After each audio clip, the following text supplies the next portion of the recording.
Hi United fans, welcome back again. Manchester United's training ground at Carrington hummed with a peculiar tension ahead of their upcoming clash with Brentford. The G-Tech Community Stadium had been a fortress for Brentford, but this time the fixture was different. Old Trafford, the theatre of dreams, awaited, but dreams had turned to nightmares for Erik Ten Hag's side. 5 matches without a victory loomed over United like an ominous cloud, but within the storm a few rays of hope began to pierce through. Among those rays of hope was the unexpected return of Noussair Mazraoui. The Moroccan defender had been absent following a concerning medical issue. Palpitations during United's goalless draw against Aston Villa had sidelined him, leading to a minor corrective procedure. Doctors had warned that Mazraoui might need weeks to recover, but the Moroccan, known for his tenacity and unbreakable spirit, refused to stay down for long. To the surprise of many, he was back in training, defying the odds, ready to bolster United's struggling defence. As Mazraoui laced up his boots at Carrington, a sense of determination radiated from him. His return to the squad had sparked excitement and hope, not just within the team, but also among the fans who were desperately clinging to any good news. In the past few games, United had looked fragile at the back. They had conceded soft goals, and the once vaunted defensive line seemed shaky and uncertain. Mazraoui's return added steel to the back line, a steady presence that United desperately needed as they sought to end their winless streak. "I'm ready, Mazraoui told his teammates with a determined smile after the training session. "I've missed being on the pitch, and I'm ready to give everything for this team." While Mazraoui's return grabbed the headlines, 2 young stars, Amad Diallo and Alejandro Garnacho, also stepped into the spotlight. Amad, who had missed out on international duty with Ivory Coast due to a lingering knee issue, returned to training alongside Garnacho. The Argentine winger, who had also been absent during the international break, looked sharp and hungry. For Amad, the past few weeks had been a rollercoaster of emotions. His injury had forced him to withdraw from the Ivory Coast squad, leaving him to watch from the sidelines. But the time away from the national team had allowed him to focus on his recovery, and now he was determined to make an impact for United. "I had knee problems in the last 2 games, and I won't be able to be with the national team," Amad had written on his Instagram, but his tone in training was vastly different. He darted around the field with lightning speed, his footwork slick, and his eyes full of focus. Garnacho, the young Argentine winger who had been making waves with his fearless style of play, joined Amad in training. The 2 youngsters, full of energy and promise, could provide the spark that United's attack had been sorely missing in recent games. Their returns could not have come at a better time. Erik Ten Hag had watched his team struggle to find the back of the net, with United failing to score in each of their last 3 Premier League matches. Amad and Garnacho's inclusion in the training session ahead of Brentford was a sign of hope, a sign that the cavalry was on its way. The younger players weren't just a breath of fresh air, they were the future. United fans, always eager to see homegrown talent succeed, had been clamouring for more minutes for Garnacho and Amad. Their return to fitness came at a crucial time when United needed inspiration, speed and unpredictability in their play. However, not all the news from Carrington was positive. Kobbie Mainoo, the young midfielder who had been one of the bright spots earlier in the season, was still sidelined. Mainoo's absence, coupled with injuries to Harry Maguire, Mason Mount and Luke Shaw, left Erik Ten Hag facing a selection dilemma. Mainoo had quickly become a fan favourite with his tenacious tackles and ability to dictate play from deep, and his loss was a bitter blow for a United side looking to regain control in the middle of the park. Harry Maguire, who had been struggling with form and injuries, remained out as well. The once captain of the side had faced a torrid time in recent months, but his absence still left a gap in United's defensive options. Meanwhile, Mason Mount and Luke Shaw, both of whom had suffered their own injury setbacks, continued their rehabilitation. United's midfield looked fragile without Mainoo. His composure on the ball, his energy in breaking up play, and his intelligence in reading the game had been missed. Ten Hag knew that without him, the balance in the centre of... Hi everyone, welcome back again. Ask any Manchester United supporter what the club's biggest problem position is, and the chances are most of them will say left back without a moment's hesitation. United have been plagued by left-back troubles for more than a year, with Luke Shaw making just 15 appearances since the start of last season, and Tyrell Malacia not kicking a ball in United colours since May 2023. It meant the prospect of Alvaro Fernandez making progress at Benfica this season was inevitably going to lead to questions being asked of United's decision to let him go. He joined the Portuguese club on a permanent deal in June after they triggered a €6 million option in his loan deal at the Estadio da Luz.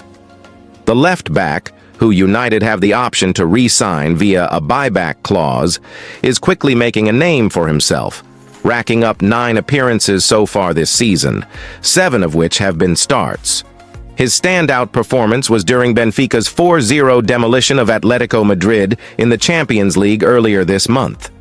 Producing an accomplished showing with and without the ball, it left United fans rueing what might have been, with many suggesting he may have been the answer to their ongoing left-back struggles. And for Portuguese football expert Tom Kundert, the 21-year-old's performance against Atletico made it easy to understand why Kundert, who covers Portuguese football for Portugal Net and has been based in Lisbon for 30 years, told the Manchester Evening News. "I was in the stadium that night, and I must admit I was blown away by his performance. Benfica as a whole played really well, but he was the best player on the pitch, defending, astutely beating his marker on numerous occasions when venturing forward, and generally keeping the momentum very much with Benfica throughout the 90 minutes, all this against a high-quality side packed with expensive and experienced. He's won over any doubters this season with his performances. Curiously, left-back was a big problem last season for Benfica, but if he keeps up this form, it will be a strong point of the team." At the time of the deal, a lot of United supporters suggested €6 million, plus a potential €3 million in add-ons, was a good deal for a player that had never made a competitive appearance at Old Trafford. He had spent the last 2 seasons out on loan at Preston North End, Granada, and Benfica, and Erik ten Hag was clearly not convinced he was first-team ready. For those at Benfica and the fee might be considered a bargain, Kundert concluded. Given the price wasn't excessive, I think most people thought it was a fair deal. He was decent enough last season without pulling up any trees. €6 million for a young player with some potential seemed about right. Right now, though, after his vast improvement in 2024-25, it looks like a bargain.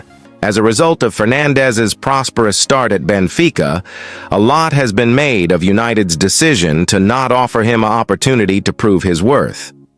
A lot of supporters felt he would have provided ideal cover in the absences of Shaw and Malacia. However, Portuguese football expert Aaron Barton, who analyses Portuguese football for Proxima Jornada, believes it is difficult to make a firm judgment.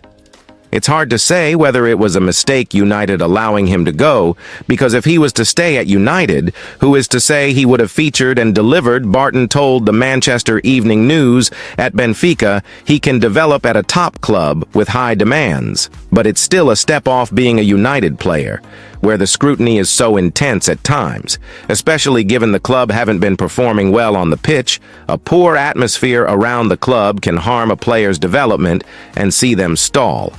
I think going to Benfica was the smart move for the player. At this stage in his career, Benfica have been searching for an Alejandro Grimaldo replacement, who left the club in May 2023 to join Bayer Leverkusen. And whilst he isn't there yet with his attacking output, I think those at the club think they've got someone now who, if he stays, could be a huge part of their team over the next few seasons. If United are able to get him considerably cheaper than other clubs due to the buyback, I think it would be a smart move for the club to do so. They're getting to the stage where they're irrelevant, said Chris Boyd about Manchester United a few weeks ago. Boyd works for Sky Sports and, for some reason, was asked to give his thoughts on Erik ten Hag when appearing on their news channel after the heavy defeat to Tottenham. Everyone is entitled to their opinion, but supporters rightly questioned why the opinion of Boyd, who spent his career knocking around Scotland and had a stint with Middlesbrough, was being sought on United, as nobody was wondering what his verdict was on the state of play. Just days later, it was ironic that Boyd was back on TV discussing United, so the club clearly aren't irrelevant if Sky Sports continue to peddle opinions on ongoings at Old Trafford. United haven't won the Premier League since 2013, but are still the biggest club in England, which means intense scrutiny, and a huge number of stories on United are published each day. The pressure of playing for United is unique, and not everyone can cope with the responsibility of wearing the shirt, while the manager is also forced to deal with minute-by-minute scrutiny. When a United manager is nearing the end of his tenure, it is naturally a huge story, and who could take the job next also dominates the news, just like it has done with Erik ten Hag. Ten Hag's future was the biggest story at the end of last season, and the build-up to the FA Cup final was marred by United sounding out other managers over their availability. It wasn't a secret that United considered sacking. Ten Hag and Kieran McKenna was sounded out before the young coach signed a long-term contract with Ipswich Town. Thomas Tuchel held talks with Ratcliffe, and United had to come clean with Ten Hag and clarify that although they met with the German, they decided he was still the best man. The public nature of United considering other managers, while Ten Hag waited like a sitting duck, was not ideal, but given the coverage of the club, the news was bound to be reported. There is a magnifying glass over United, like no other club, which means it is always difficult for the board to keep an approach for another manager under wraps from the press. Journalists are tasked with finding stories and are only doing their jobs by writing up information, so it's down to the source of the story to prevent it from becoming public. That's why it was interesting to hear Tuchel praise England for their discreet approach when he was unveiled as England manager at a press conference on Wednesday afternoon. "Why did you choose England over United, who you have been strongly linked with?" the journalist asked, before Tuchel said, "which would have also been in England." Tuchel then added, "Because the idea and the way John and Mark presented it was very fast, very exciting and very confidential, very trustful and straightforward. That was basically a decision for this job and not a decision for anything else. You will understand, I will not comment on individual players today and for sure not comment on any other clubs." Although Tuchel declined to comment on United's interest, his praise for the FA's confidentially might have been a dig at Ratcliffe, considering details of his meeting were reported. It was suggested that when Tuchel met with Ratcliffe, he outlined his vision for United, but the pair didn't agree on the parameters of the role, and Ten Hag remained in charge. Tuchel didn't necessarily come out of those reports looking good, although he didn't look particularly bad either. And maybe he was irked by the details making it to the press. If that's true, it highlights the challenge United face when contacting other managers. There is a clamor for information about the club that is unique in the Premier League.